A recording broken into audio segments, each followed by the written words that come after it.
শ্রীকৃষ্ণ ভগবান কার ধ্যান করেন?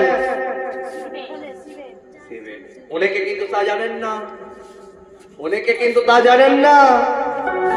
আপনি বৈষ্ণব হতে যাবেন, আপনাকে এমন পড়া পড়িয়ে দিবে আপনার গুরুদেব যে আপনি সমস্ত দেবতাকে ভগবানকে ছেড়ে দিয়ে একটাতেই বিলীন হয়ে যাবেন। তা নয় মা, কাউকে অসম্মান করবেন না মা, একদম।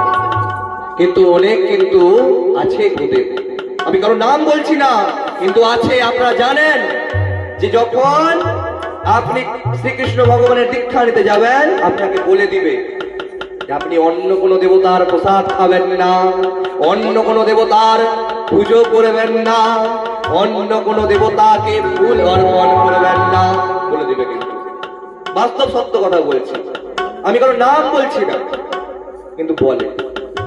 কিন্তু তা কিন্তু নয়। হরি